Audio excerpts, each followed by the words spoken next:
We started this chapter letting you know that we were going to expand on what we already have learned about solving equations.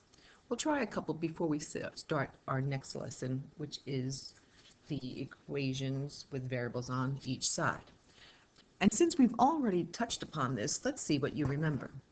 I noticed that there's nothing to simplify, so I will start by collecting my variables to one side, which means I'm going to subtract 3w. Whatever I do on the left, I do on the right, property of equality. I now have 2 is equal to 4w plus 2. Now I start isolating my variable using the subtraction property of equality. And now I use my division property of equality. I'll divide both sides by 4. My end result is w is equal to 0. How can that be? Let's see. 3 times w is 3, which is 0, is 0. 0 plus 2 is 2. 7 times 0 is 0, and that gives me 2 equals 2, so it works. The next one looks slightly different because I have now 2 expressions that have division. So we could start by, there's 2 ways to approach this. We can do what we call cross products and multiply 6 times x and 2 times the x minus 4. Or we could multiply one side by 6 and see where it takes us. So one method, we'll do both, is let's suppose we multiply both sides by 6. That will give me x minus 4, and then I'll simplify here, which will give me 3x. And now go ahead and subtract 1x on both sides. I'll get negative 4 is equal to 2x. Divide by 2. And I get x is equal to negative 2. The second method, which this reminds me of a proportion, would be to multiply, cross multiply. I'll get 2x minus 8 equals 6x. And let's hope it works. Let's subtract 2x on both sides. I generally subtract them to the side where they are greater. And now I'm left with 4x is equal to negative 8. Divide by 4. And yes, it works out. Don't forget to interchange. X is equal to negative 2. So when you see a problem like that, you have 2 possible methods to solve. Again, I said I was going to start to show you things slightly differently, and here's one that's a little bit different. I have an expression in parentheses, which means I'm going to distribute, but I'm distributing a fraction. That's not a problem. We'll just cross cancel this, and we'll say 3 to 3 once since they're all compatible. That'll give me 4x plus 6. So I now have simplified that to look like this. I now have to distribute on both sides since I see parentheses. I have 8x plus 12 equals 8x plus 12. Now if you heard me say the same thing twice, that means this is going to be an identity, but let's follow through with all the steps. Subtract 8x on both sides, and I am left with 12 is equal to 12, which is an identity. And if you recall, if the same sides are equal, we are going to just say that there are infinite solutions, or x is equal to all real numbers. Okay. Now we go on to one last one. We're going to see again that I have a distribution here. So let's distribute. This is 4x minus 2. I combine like terms and I get 4x plus 4. Again, variables on both sides, subtract, and once again they cancel out. But this leaves me with negative 2 is equal to 4, which is a false statement, so there is no solution. So hopefully this triggered your memory on what to do with those variables on both sides. So in today's lesson, that's exactly what the goal is to solve equations that have variable on each side. To solve these equations, you must first use that addition or subtraction property of equality to write the equivalent equation with the variable terms on one side and also the constants on the other. Let's look at a couple of problems. We'll start with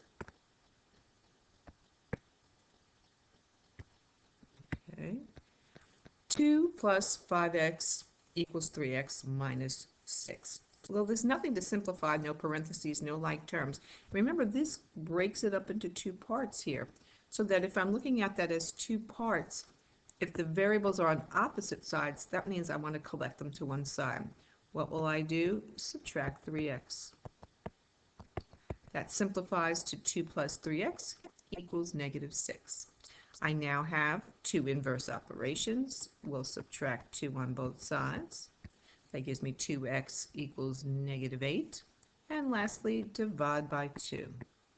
We've done these before, and this was now a variables on both sides that had one solution.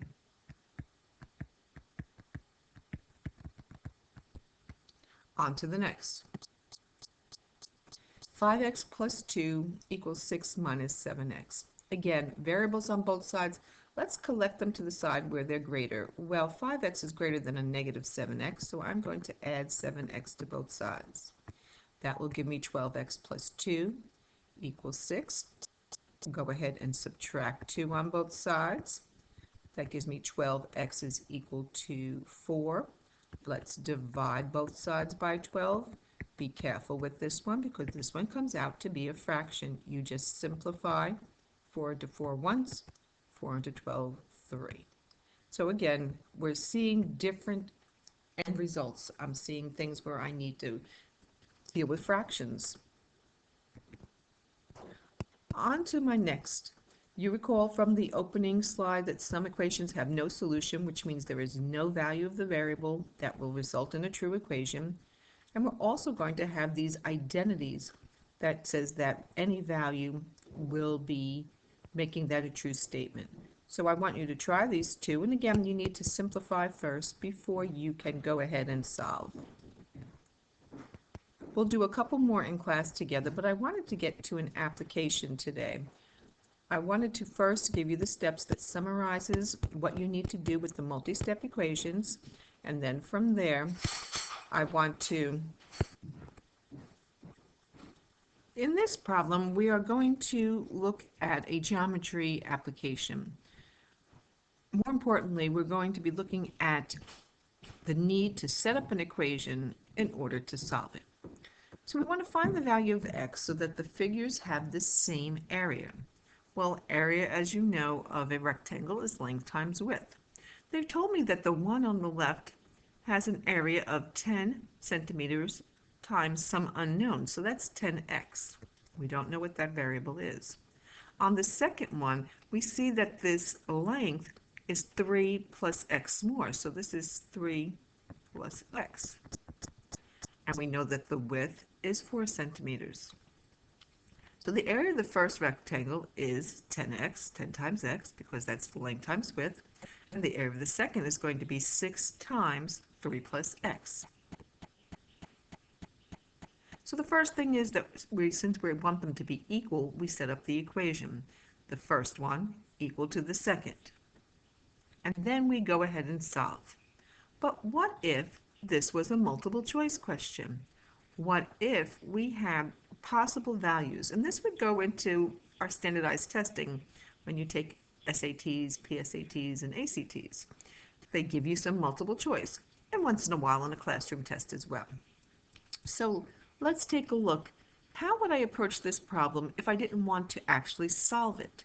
Maybe it's a time saver to test out possible solutions, and we've done that before. So let's check first with 3. So if I have 10 times 3 equals 6 times 3 plus 3. Let's go ahead and simplify. That's 30 is equal to 6 times 6, and 30 does not equal 36. So I already know that this does not work. Trial and error, guess, test, and revise. Let's take the second one. I've got 10 times 4 and 5/10 is equal to 6 times 3 plus 4 and 5/10. Well, this one's easy. When you multiply by 10, you just move your decimal over once. On this side, I'm going to add the whole numbers, and I'm going to get 7 and 5/10. Now all I need to do is multiply on the right. 6 times 5 is 30. 6 times 7 is 42 plus 3 is 45. Don't forget that decimal. This one works. So you see that sometimes if you're given options, the best way to do it is to plug in the answer choices. Or you could have just solved the problem, giving you options. And that's all we're going to do for today. We'll spend more time in class exploring more examples.